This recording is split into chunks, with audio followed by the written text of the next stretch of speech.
Welcome again to Whiskey Congress. Nice once again, Steve, to be in the studio together. Sure enough. Done that a couple times in a row. It's been kind of weird in a good way. Yep. Speaking of weird, but not in such a good way, we've got the whole North Korea situation. So not to jump right in. Getting right into it. No pleasantries. No pleasantries. No. How's your weekend You going? know what? How about Something? this? We're still finishing our Cleveland whiskey, our black cherry Cleveland whiskey. Good stuff. Right. And part of that is that we have decided, we travel a lot, both of us, so it's not, it's a little difficult to get in studio to do this together as much, so that slows us down on, individual bottles that we take down. True. But I think, we want to make sure that we're delivering a quality show to our listeners, every week. So we've tried to keep from getting too slobber-knockered while we're talking about I was a bit worse. Right, yeah, we definitely had some on, Steve and Jim Fix the World, we had some moments where we both just kind of got out of hand. So, working on cleaning that up, and so that's a good thing. That is a good thing. But definitely still working on the Cleveland Underground, the Cleveland Whiskey Underground, which is just I love it. phenomenal. Fantastic Phenomenal. whiskey. It's probably not going to make it to the end of this show. Oh, no, it's not a chance. But, and then, next week we'll have a new bottle. Yeah, new what? I don't know bottle, what to go with next. You want to stick with this? I'd like to go with the hickory, maybe. No, I think actually we're going to go a whole new direction. I think we're going to go away from bourbon and come back with the Scotch. Okay. Come back with the Scotch. I got one in mind. To be revealed. Yeah. Okay, on the to be revealed Right. discussion. So we've talked on recent shows about when you say, or I guess when either of us say the expression at the end of the day, there needs to be a consequence for that. That's a good thing. That's a good thing to bring up. So, So what we're going to do, listeners, people listening, we are going to put a Twitter poll up and on what our basically our shot or our drink the of punishment death, drink, yes. right? Our shot or drink of death will be. I think we're going to go with White Zinfandel because neither of us are a That's fan. revolting, yes. Drambuie Okay, that's pretty awful. and What about Jägermeister, though? 'Cause to me, that's worse than... In terms of me getting stupid, my worst moments were Jägermeister. well. You think Drambuie is more disgusting than... I mean the taste. Drambuie, All right, the taste of Drambuie is just awful. We could do a rusty nail when we do the whole thing with Drambuie and Johnny Walker Red. And just, Oh, God, I've never even heard of that. It's called a rusty nail? it's called a rusty nail. That sounds like an appropriately and I named... feel like drinking it maybe actually gives you tetanus. Like You need a tetanus right, shot like after you may drinking need a it. tetanus shot after. All right. But and then the third I was thinking something malty, maybe like a Smirnoff Ice or a Mike's Hard Lemonade. So we'll put it out there. We'll give our listeners a All right. chance to respond. So that's so. The idea of having to get through a whole... Like, I get thrown on a shot of some pretty awful stuff. A whole Mike's Hard Lemonade. So sweet. Oh, horrible. I'd have to have my insulin pen here. No, I'm thinking it'll be. Yeah, I'm thinking it's got to be. So those are going to be. We're going to settle. Those are going to be the choices: White Zinfandel, Drambuie, or a malternative beverage. right, Smirnoff Ice or Mike's Hard Lemonade or whatever awfulness we can Yes. find. In the lightweight section. So that's the punishment for either of us saying... Well, at the it's end of the me. day- I'm pretty bad with it. You don't Yeah, really say it that I do often. more than I wish I did, but not as much as you. But is it also if I ever say N-word and don't actually man up and say the word, see, that you called me out on that. Right. Well, So- I mean, and I say at the end of the day, nearly every show, probably definitely. twice a show. Yes. So I think the consequences are a lot worse for me here. So let's choose wisely. All right. Well, all right. Well, That being said, that being said, the administrative stuff out of the way. Let's also go with we are whiskeycongress.com on almost every social media. We're at Whiskey Congress. So there's all that administrative stuff. So there, done. nice and simple. Right. Right. Instagram, Twitter, Facebook. Twitter followers are growing. We appreciate it. Have some pretty fun engagement there. Some people not so pleasant. Some people are very funny. Yeah, you've had a few brawls. I usually come in at the end. I'm like, okay, maybe I'll just put something nice and this will go away. It probably annoys you. It annoys me and it confuses me because I'm like, wait, did I type that? That seems peaceful. Although there was a weird one where it wasn't weird. And I don't want to call anybody out for being weird, but you have that disappearing plane, that plane that disappeared. They're pretty sure it crashed. The Malaysian flight MH. What is it? 730. I want to make sure I get it right. I won't be able to help you with that. So the plane disappears, and they found a piece of it, and it popped up in the news this week, and someone pointed it out, and it came up, and I think I retweeted it and just made a little bit of a note on it, and this at Gloom and Doom 1 said, flight MH370 abducted by aliens into another dimension. Flight pattern shows this is no crash scenario. And they were retweeting our story that we had posted. And I had to read it a couple times. Abducted by aliens into another dimension. Flight pattern shows that this was no crash scenario. So the last part I definitely can get on board with. That, and I don't know flight patterns. I'm not an air traffic controller. I don't know a lot about it. I also don't know much about aliens, and I am not very familiar with additional dimensions that may exist. I watched Species the other day. I'm not opposed to any of this. I don't think you are either. I don't feel qualified to. But I just don't feel qualified to give an analysis on it. But I thought it was an interesting take on that story, and I wanted to share it. So thank you. At Gloom and Doom 1. Thank you, Gloom and Doom. Thank you very much for that input. And hey, all right. Who knows? Maybe they're right. And you know what? Gloom and Doom does transition us to our current situation. As does aliens. As do aliens, and living in another dimension, which is Kim Jong-un and President Donald Trump. Yeah, so... All right. I mean, most people by now know what's gone on. North Korea and Donald Trump continue to battle back and forth in the media and on Twitter. North Korea is now saying we're going to do a missile. They're saying that they have the ability to put a nuclear warhead on one of their missiles, and they're going to do a nuclear test towards Guam. And their only way to deal with Donald Trump is a show of force. Donald Trump has said, if you do that, there will be fire and fury, and he's not exactly handled this in the most diplomatic fashion.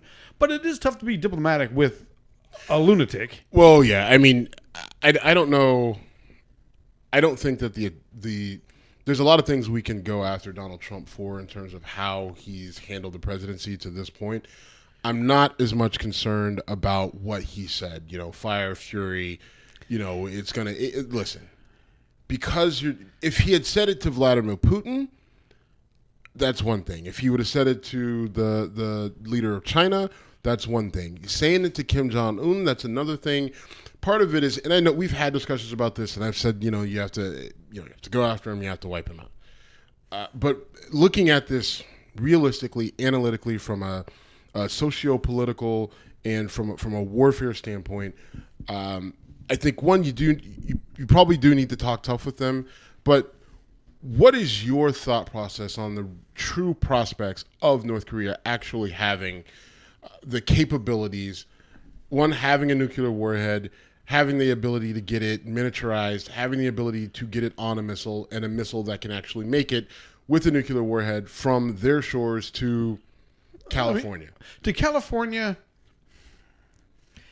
I don't... In my mind, the distances that would have to travel and the likelihood that we could shoot it down are very high. The distances that would have to travel with any accuracy and the likelihood that we could shoot it down, I'm not particularly afraid of an attack on the U.S. mainland. Right. Now, there's one thing that I believe, and I think I've said it to you on the air, but maybe I haven't, is I hear on the CNNs and the Fox Newses all the time that, Kim Jong-un is looking for... By the way, you didn't answer my question. Okay, what was the question? Do I think they can do it? Do they have it? Do they actually have a nuclear weapon? I'm not comfortable saying no. I'm not comfortable saying yes. Well, but there's one. If you say yes and you're wrong, then they don't have it. if you say bet no and if you you're- bet and no you're when you're right, wrong and they have it, you then can get you gotta fucked pass. fast. Yeah. So this is where you err on the side of caution, I think. But the one thing I keep hearing and I'm really uncomfortable with is people say, he's doing this to manipulate the politics. He's doing this for whatever reason. Trump or no, Kim Jong Un. Okay. Kim Jong Un. I don't know when Kim Jong Un says things like, we will rain fire, whatever he said, turn Seoul into a sea of fire, do these things. I'm not particularly afraid of their capabilities. At least if I was in Seoul, I would be, but just because it's so close. But I don't know what his reality button is like. So, like when Saddam Hussein said during the Gulf War, the Americans will impale themselves on our whatever, Saddam Hussein knew he was fucked. He might have been a revolting scumbag, essentially an organized criminal with a military, but he was sane. He knew reality. He knew he could not defeat the American armed forces. While I have no doubt the American armed forces can smoke North Korea in days, I don't know if Kim Jong-un knows that. And the amount of damage he could do in a short period of time, especially with an initial strike, whether it's to America or Seoul or or Tokyo. The real issues are Seoul, Tokyo, Beijing, Guam. And Guam. Right, like and those- Guam is the worst choice for him, right?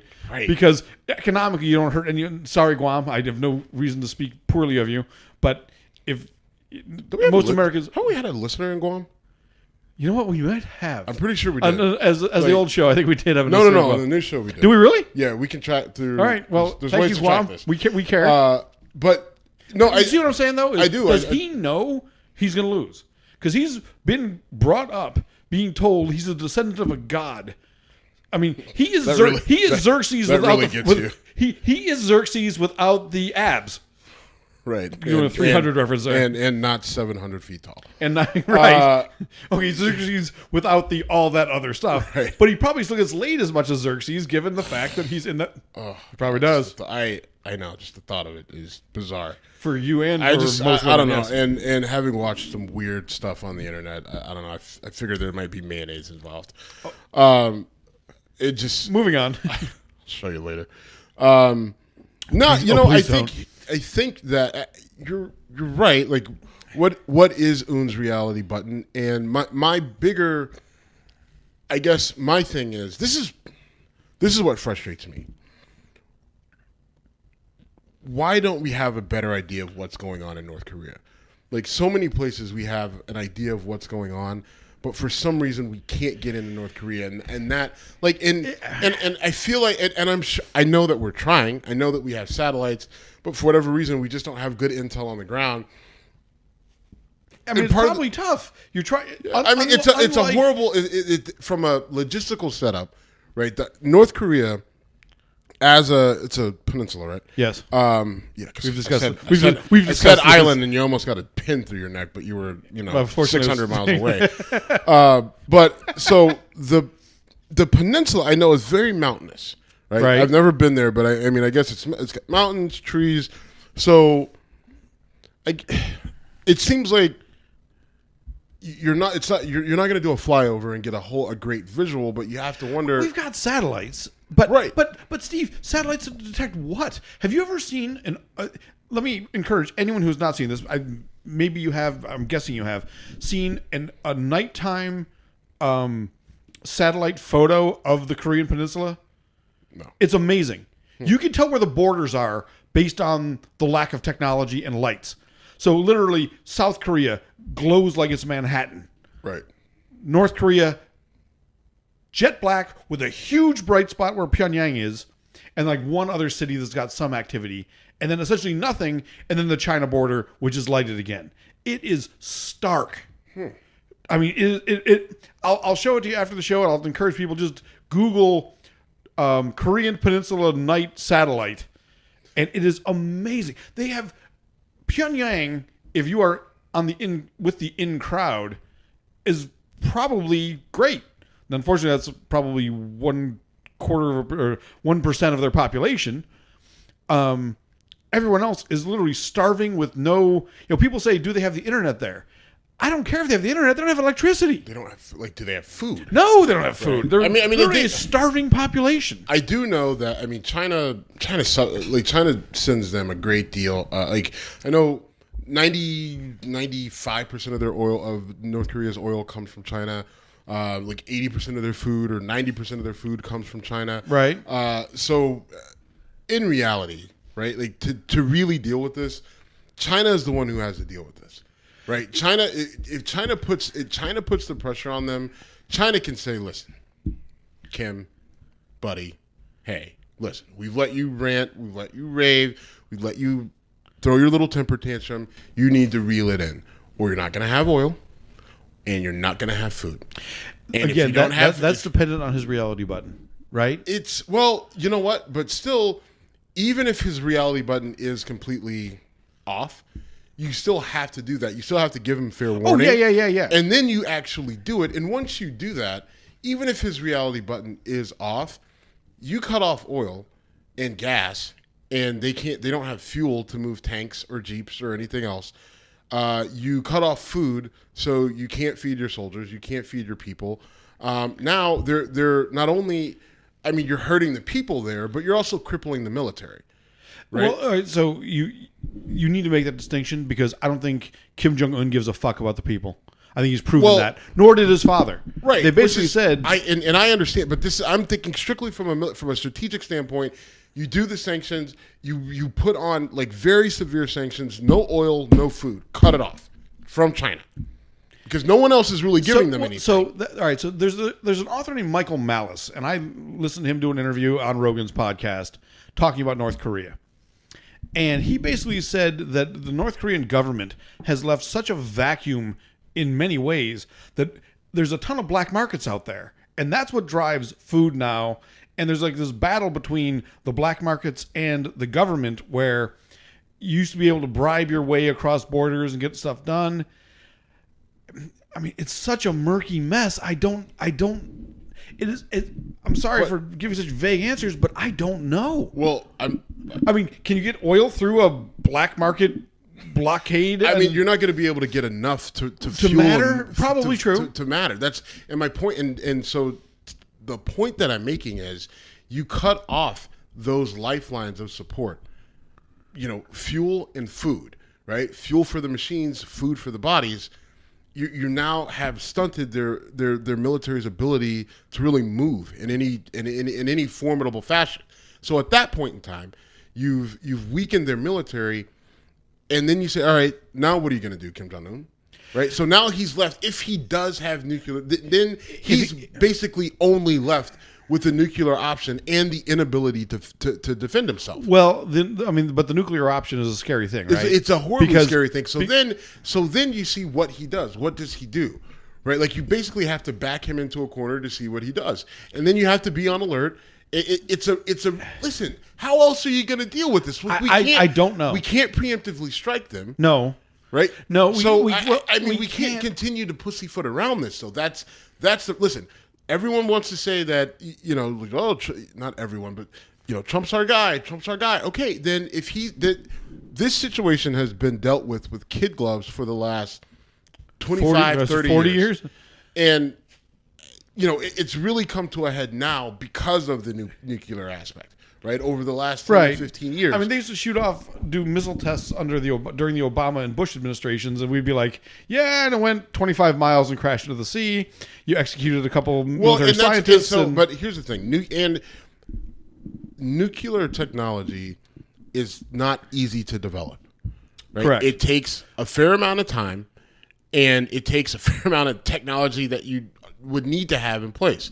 So the question is, you know, where, like you said, they don't have lights. You know, they don't have lights, but they have the outside of Pyongyang, right? But still, it still takes a lot to put together a nuclear weapon, right?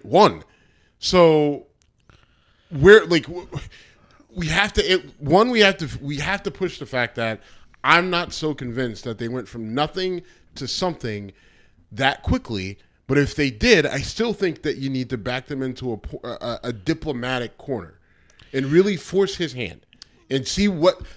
You don't know what his reality button is? Fine. I don't. Let's find out. push them into a corner, cut off the gas, cut off the food.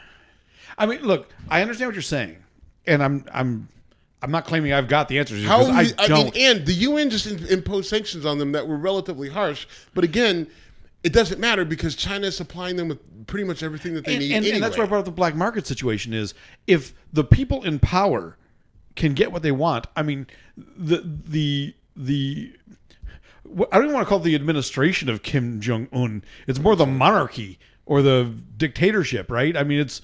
I'm not sure why it matters. What we call it. Just because they can probably get what it takes to keep them in hookers and blow, for lack of a better term. But okay, fine. But it's still and a missile's a missile, right? That missile is armed and ready to go.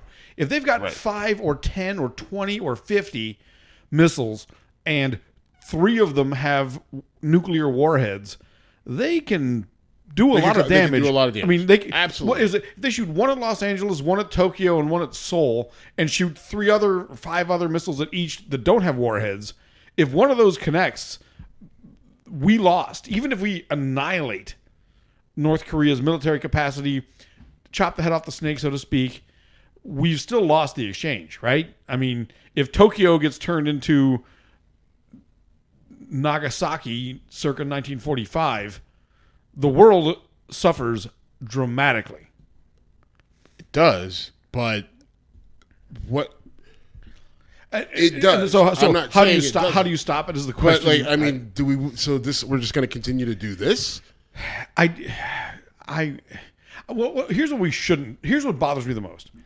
Right now, we've got Kim Jong-un sending his messages saying we cannot be pushed around by this tyrant Donald Trump, and Donald Trump saying we're going to, bring fire and fury upon them if they say things. I'm not worried about Donald Trump. I am. Donald Trump has General Mattis. He's got John Kelly.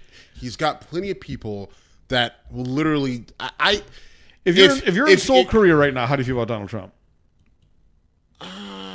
It doesn't matter. Who cares? That's not the conversation. All right. I mean, like it's not the conversation at all. The conversation you're saying. Well, Kim Jong-un is saying this, Donald Trump is saying this. What Donald Trump says literally does not matter, right? It doesn't matter because one, like he said a lot of things, and the amount of action that we've seen on these things has been null, right? And with the nuclear thing, I don't care what you say. I don't care. Oh, well, he's Donald Trump and he's the president. If he says go, whatever. You don't. You mean to tell me you don't think that General Mattis wouldn't walk into his office and say you're not doing that? That's not what I'm saying. What I'm saying is he could back Kim Jong-un into a corner where he feels like his only option is throw the Hail Mary and shoot missiles at the places I mentioned. He can, but he won't. Kim Jong-un won't? No. Trump won't. Trump's going to talk his talk, but what fixes this is pressure from China. China has done absolutely dick about this situation from the beginning. What solves this problem, because we're about solutions, right? Steve and Jim fix the world. Well, we're no longer that. We're about Whiskey Congress. We're going to fix it by saying, China, put the right amount of pressure on him to make him feel the pain. Here's where we disagree. I know what you're saying. My concern is that if you do that, and he is the delusional maniac that I fear that he is, that his response to that... If he's a delusional maniac, then it doesn't matter. If he's a delusional maniac, it doesn't matter. If you push a delusional maniac into a corner, what do they do? Even if he's a delusional maniac, even if you don't, he could still do something fucking delusional and crazy. He still could. But if you force the hand of someone who literally feels like they have nothing to lose and they might actually He's win... sitting there firing missiles right now. The problem is that the missiles suck. All right. Well, they've gotten... I mean, not to encourage this, but they've gotten better, right?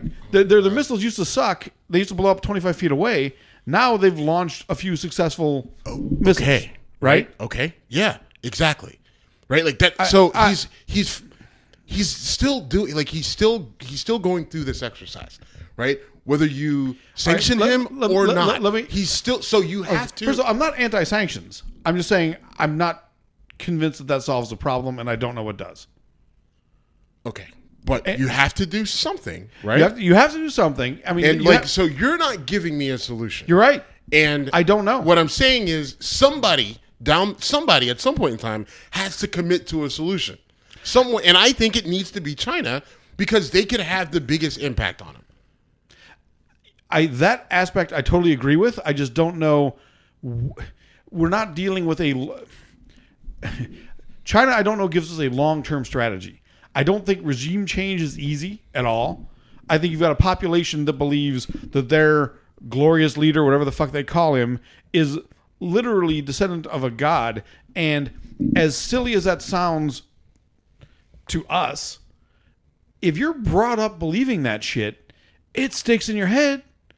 There are things about North Korea that I don't know which way to go. I don't know if the population knows better, and if they get stuff through, internet and whatever that we don't know about. There's a portion of well, I mean, because remember, South Korea is right across the way. There are a lot of people. There's a lot of family on either side of the border, and I'm sure they can't communicate. They can't, not openly and freely, but I'm sure there is some. I'm sure there's multiple factions of the North Korean. So during the Soviet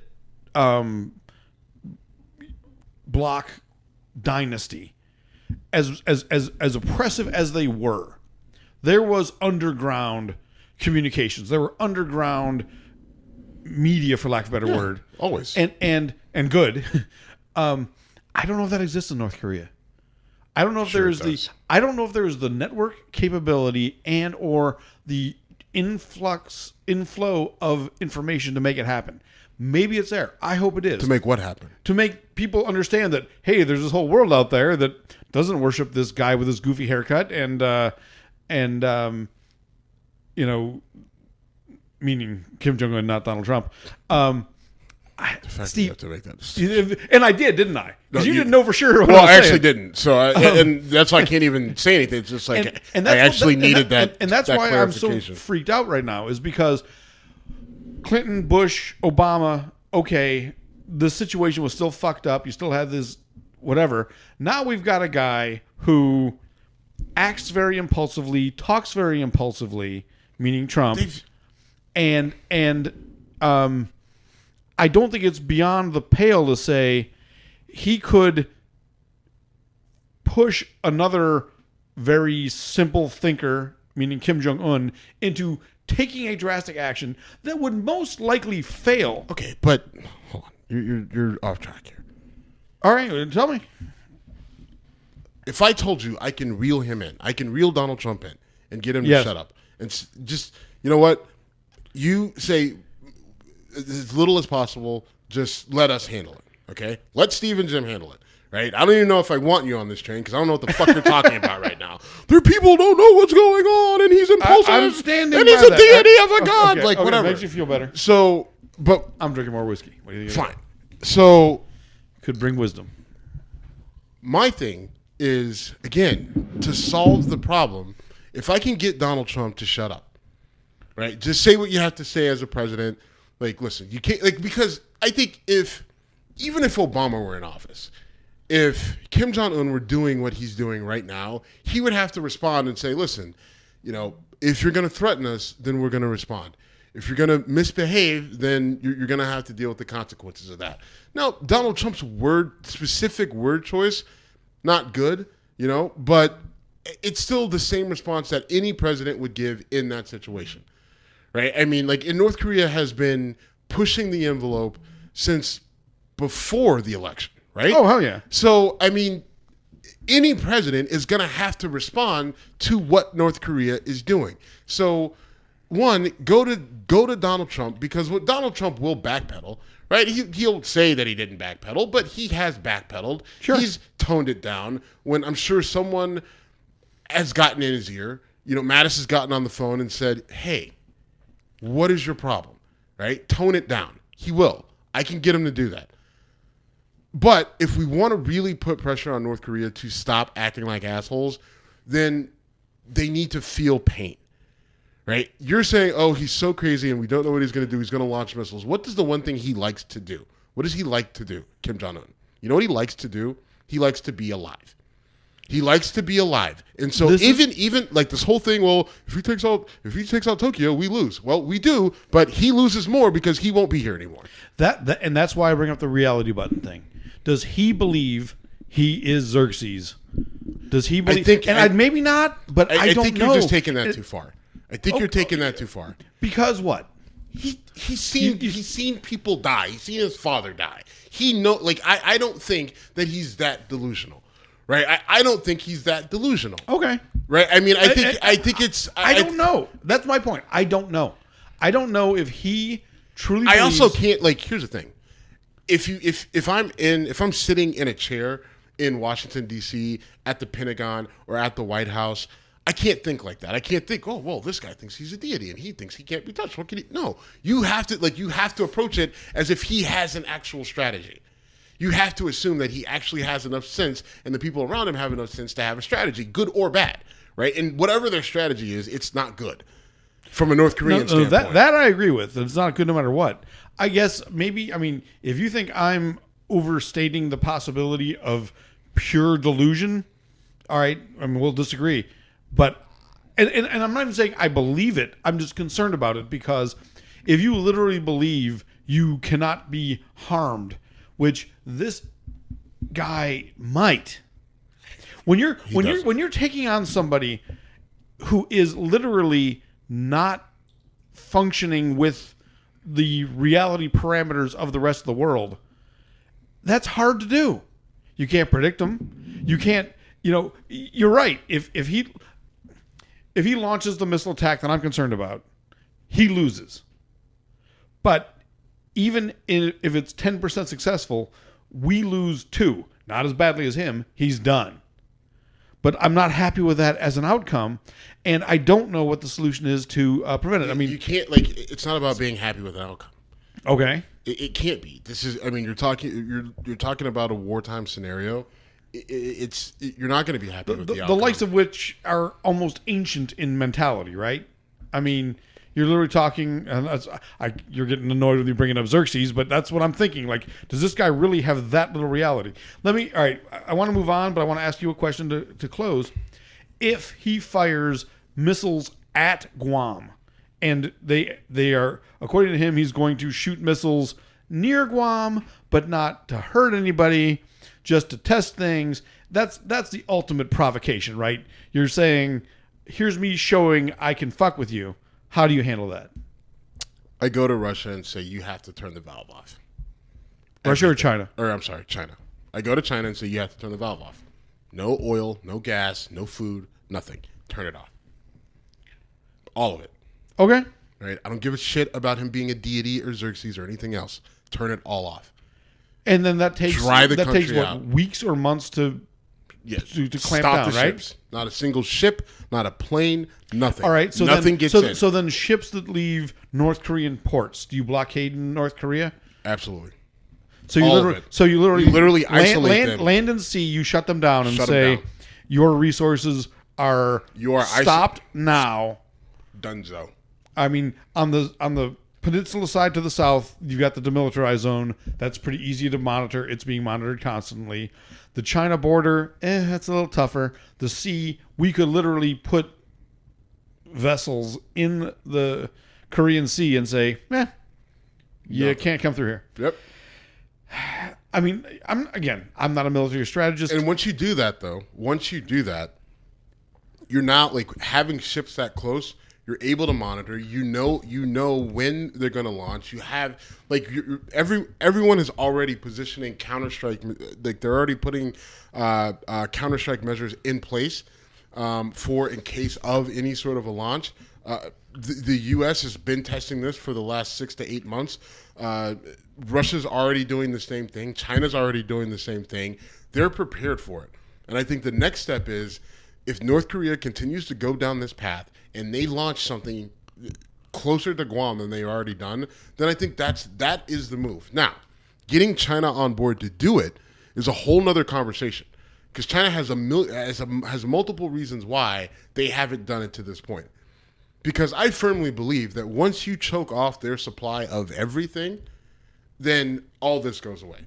I get you think that he can't be touched, and that's where we disagree. Maybe, and I guess the next question is, you don't have food or gas, so what are you going to do? You're going to launch a missile because you think that's a good idea? And do you? I mean, if the North Korean regime has the foresight to say we need strategic reserves and we can last 2 months, 3 months, 6 months, whatever, that changes the game. No, it doesn't.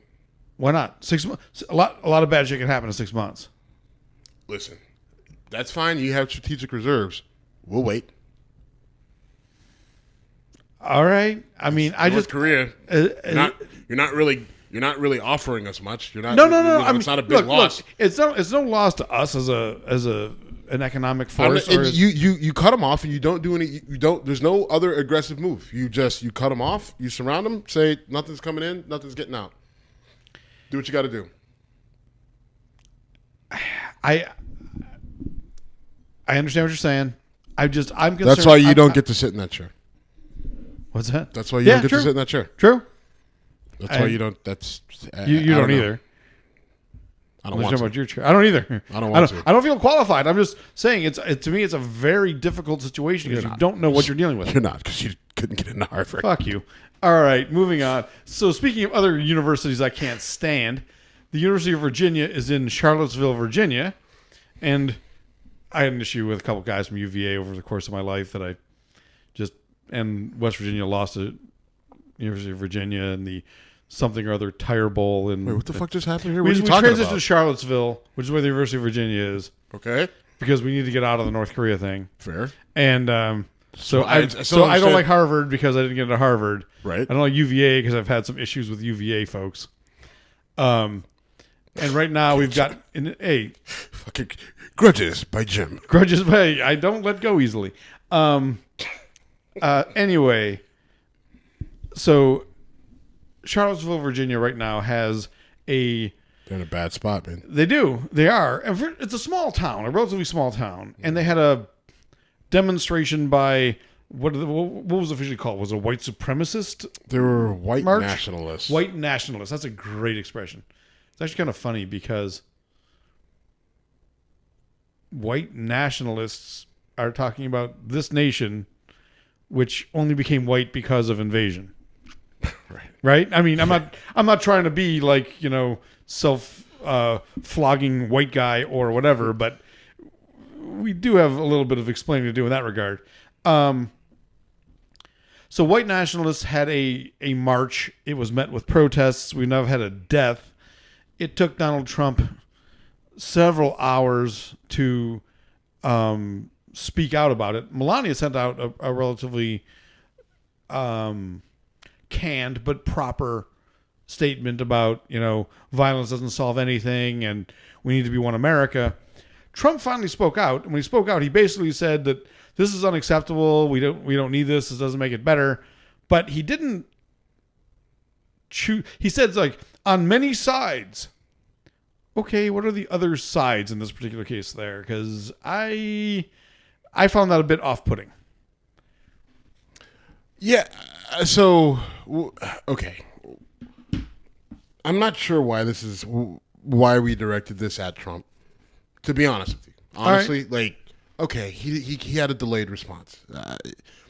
We're well aware of his issues and who he surrounds himself with. My concerns are the actual event itself. It's Charlottesville, Virginia. That's the where. Right. Today, Saturday, August, whatever today is, 12th? 12th, yes. That's the win. And the what is you had white nationalists protesting or marching, right? showing their strength, and right? Solidarity, we're white, we're proud, right. and whatever being a white nationalist means.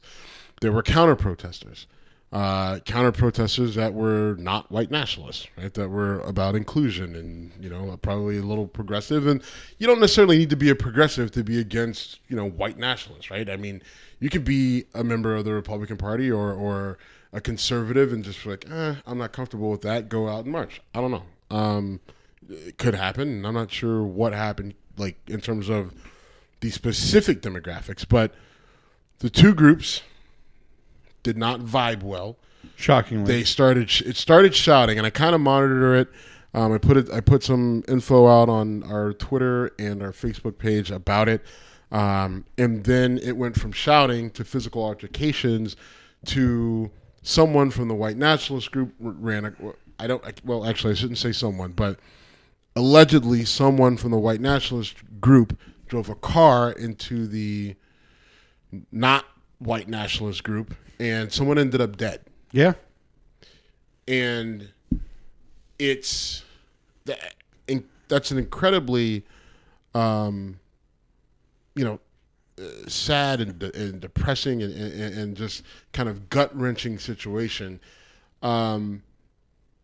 But the bigger issue here is, one, the comfortability of the white nationalist group to say, you know what, we're going to come out, we're going to have a march. Now, you and I are all about free speech. Yeah. Right? We say some things on here that, kind of push the limits, push the envelope about people we talk about, the different topics that we talk about, some of our guests that we've talked to. And so we embrace free speech. I may not like what white nationalists talk about or what they're about, but I can't prevent them from saying what they want to say. Right? Can't censor them. But the fact that this ended in violence, it ended with a death, like that's something that's worth talking about. Like Donald Trump's response, it matters because who the group was, the white nationalists, he doesn't come out and say anything to distance himself, his administration from that with accusations, knowing that Steve Bannon is his chief strategist, right? Which is a concern. So he doesn't come out, he doesn't say anything right away. He's late to the party, and we have a death here. And so on that aspect, there's plenty. I'm not saying there's not a reason to talk about it, but we need to talk about the actual event itself, right? I guess here's why I threw Trump into the mix, because I think a big part of why this is where it is because of the empowerment he gave to that mentality throughout his campaign and through his presidency, right? He made the white nationalist group, his boys, his crowd, that he did nothing to discourage that xenophobic white nationalist mentality. This is what I'll say. I don't disagree with that, but I don't put this at the all on Trump. I agree. I put a large percentage of this on Fox News, Breitbart, on Richard Spencer of the alt-right, like the leader of the alt-right movement. They put a lot of work into riling these people up. Alex Jones and InfoWars and Rush Limbaugh, they did this. Okay, 100% agreed. Trump just cashed in on it. Trump cashed in on it, right? Trump's now the president, and Trump's not doing anything to fight it. But listen, this idea of white nationalist groups, Ku Klux Klan members, Aryan Nation, people saying, the white victim card, all of it, that Trump was able to use that to his advantage, but by no means is that something that started because of Trump. That was in the works before Trump. That was in the works as a pushback against Obama. That was in the works as a pushback against the Democratic Party moving to a more progressive front, right? Like you had Bernie Sanders and he's going left, right? And he's saying all free college and gay and lesbians and all this other stuff, right? Like he's siding with all these different groups. And so there was an opportunity there in conservative media, and you've talked about this, about why they're dangerous, why conservative media is dangerous. And so this is where I'm agreeing with you on that front.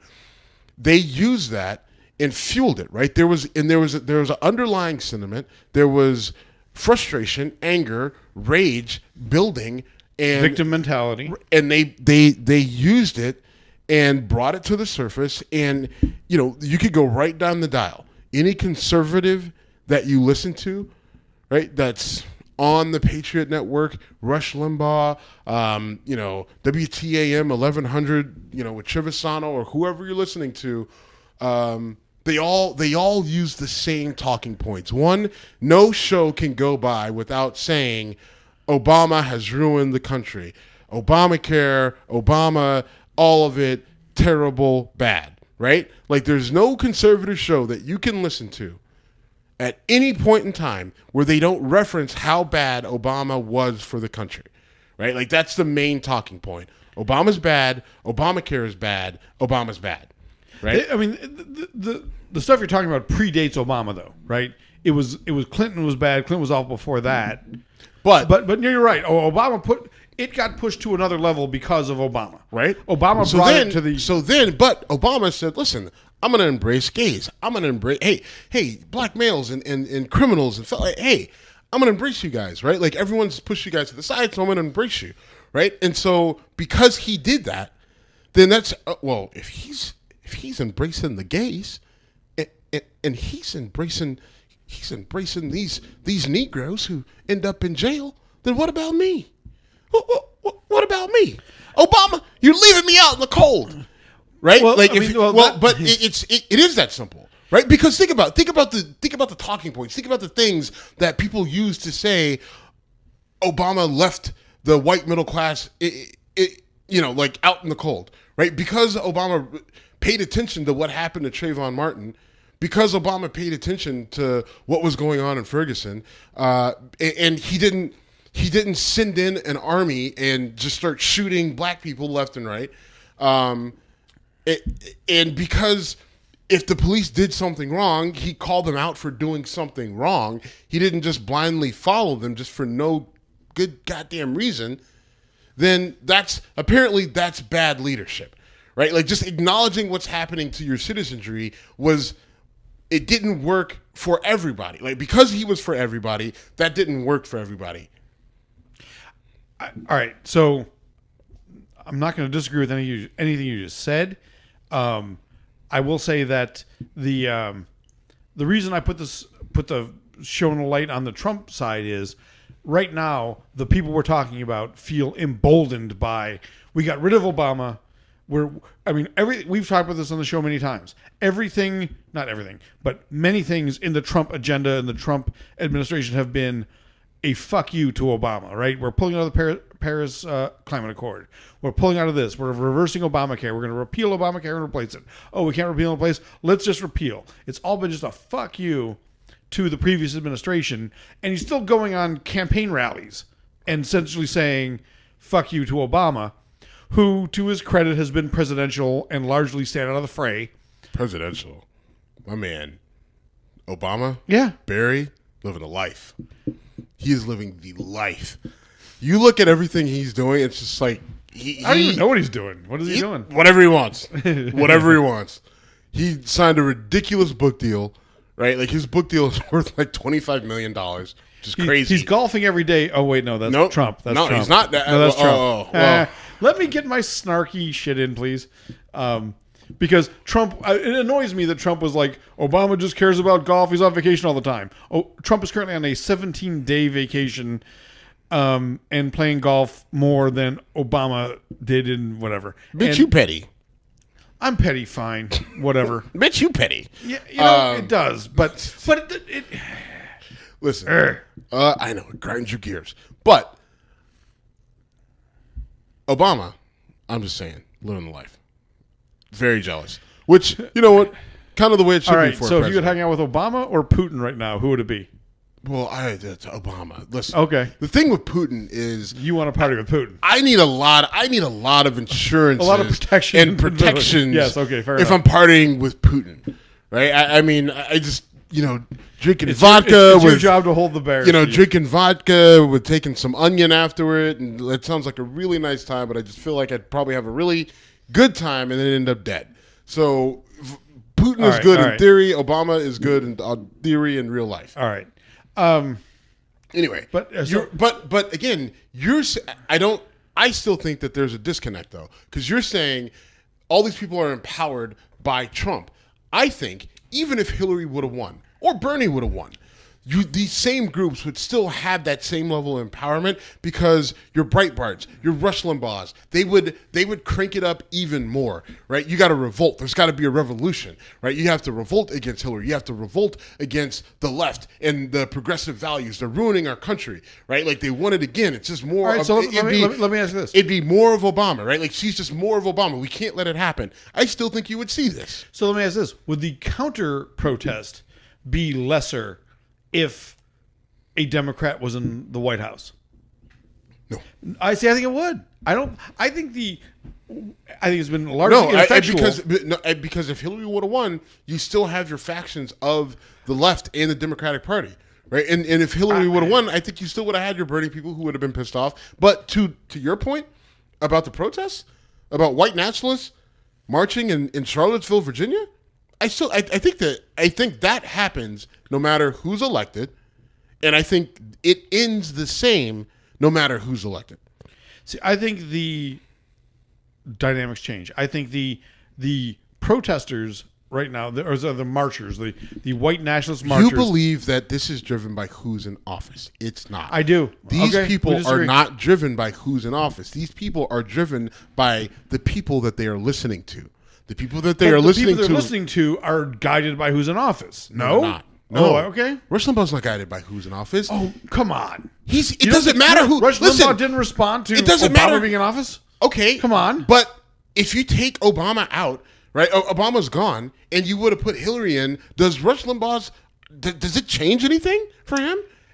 If you take Donald Trump out of office, and Rush Limbaugh changes.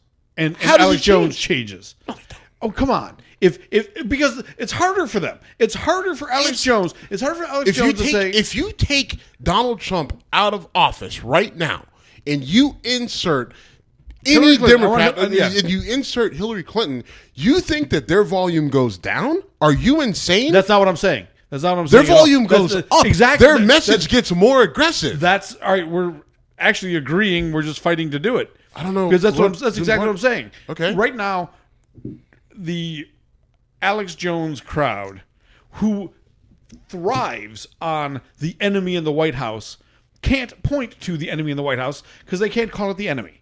Yeah, they can. Trump's the enemy of Alex Jones?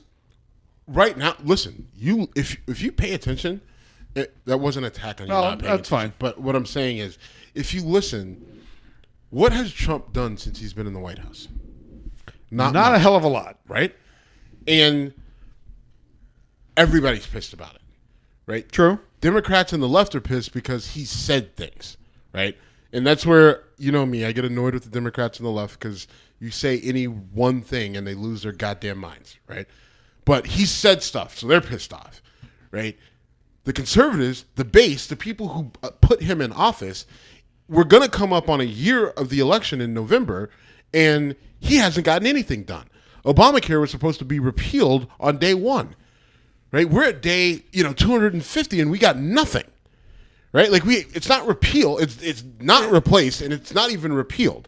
Right, they're pissed about it. Right, the only thing, like, we don't have a wall that's built. We don't have, the only thing that he can point to is that immigration is down, illegal immigration is down, and that's a. And he still play the Neil Gorsuch card. That's a little bit of a. That's a little okay. Like.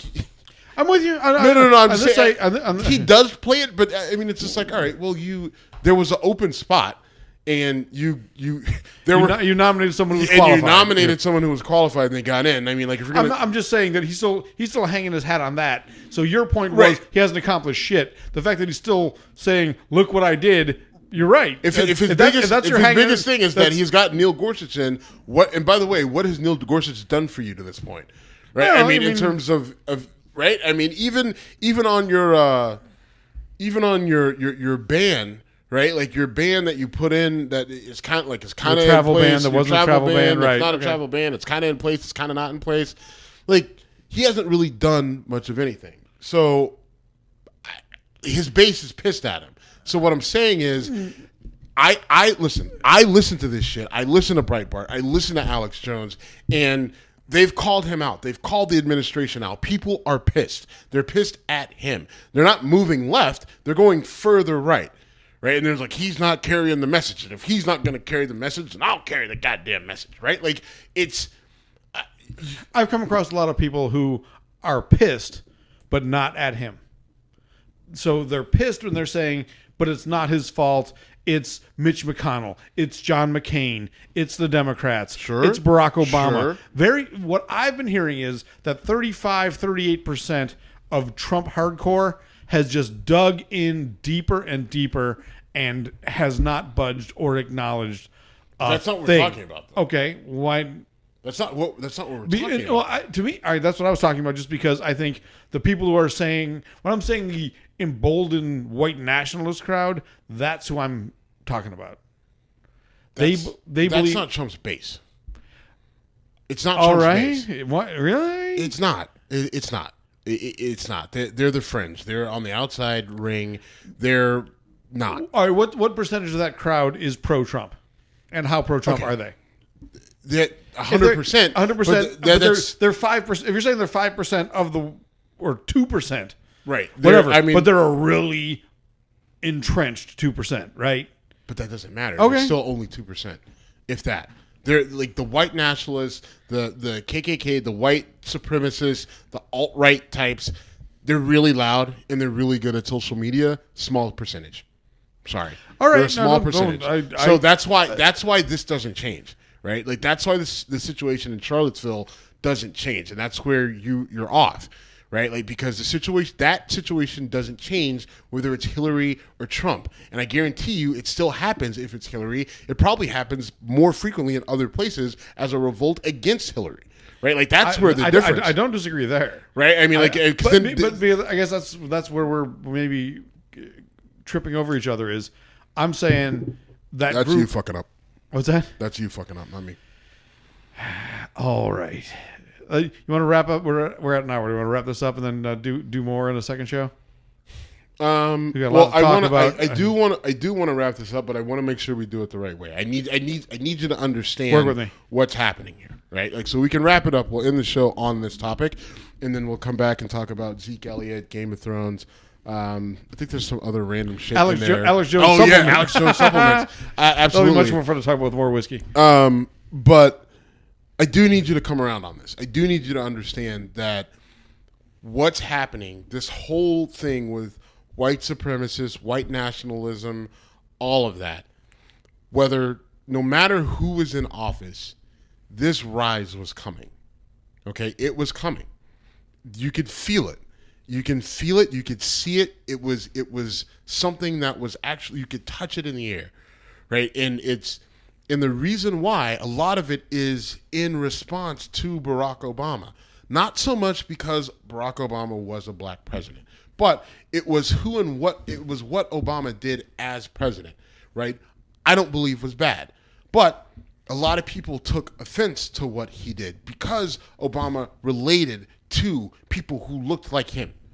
Okay, let me come back at you and say, if you're saying that the Obama presidency fueled a lot of this, and if you're saying that the backlash to this is Obama, because of the right-wing media, because of the Limbaughs and Alex Joneses, and because these people were pushed into a corner and told you're victims, told, you are abused by the government, and this backlash occurred during and then was amplified by the absence of Obama in office, I completely agree.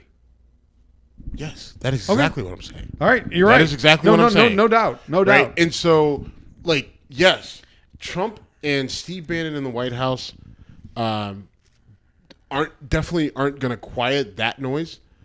But my argument is that even if Hillary had won, you would still have. They wouldn't quiet down or back down. That would actually, I guarantee you, I think that it would be louder. I think it would be worse because then it's now Rush Limbaugh, Breitbart, your favorite dude, Wilcow, they would all say, oh, we're under attack.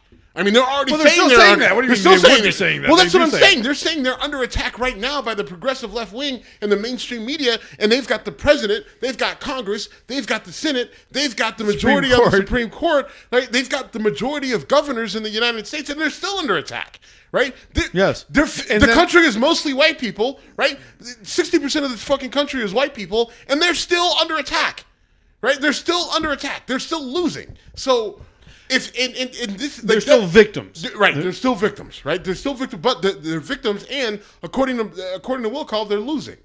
Right? Like you're losing at every front. You're losing. So if that's the case, with all that control, can you imagine what they would be saying and what they would be telling their listeners and the people who pay attention to them and take their word as gospel? Yes, no doubt. Can you imagine what that message would be if Hillary had won? And you have Hillary Clinton and her chief strategist, who I'm assuming would be Uma Aberdeen. Okay. Right? Probably. Can you imagine what they would be saying in that scenario? And then how their listeners and their supporters would be reacting. Right? It wouldn't be, we lost. Completely agree on that point.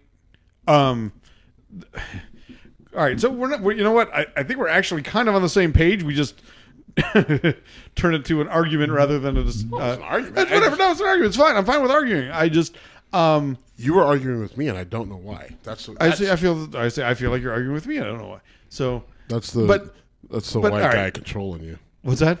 That's the white guy controlling stuff. Okay. Yes, I'm part of the white oppression. But in all seriousness, I agree with what you're saying, that the anger has been,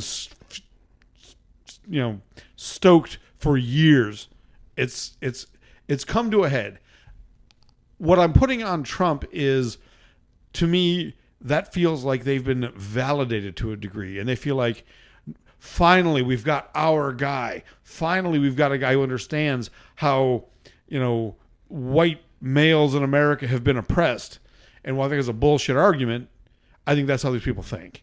And I think their protesters that much more bold, and the counter protests have been fueled by what they've seen in reverse. How, whether Hillary should have been the person or not, the quote unquote resist at all costs mentality has been everywhere since Trump got elected. And now anytime, and this goes kind of back to something we've talked about in the past, where there's times to resist, there's times to protest, and this is one of them. But when you have a protest that is for, protesting against the Neil Gorsuch nomination, you are going to lose. The law, the legal, whatever, and I know I'm blurring political protests in the system versus people marching the streets, but I think you get my point that, right. There's times to resist, there's times to fight, and there's times to accept what the system gives us. And I think the protest for the sake of protest, even if this is, and I do believe this is one of the times to do it, it gets diminished by the bad choice protests. Fair enough? Yeah, no, you're right.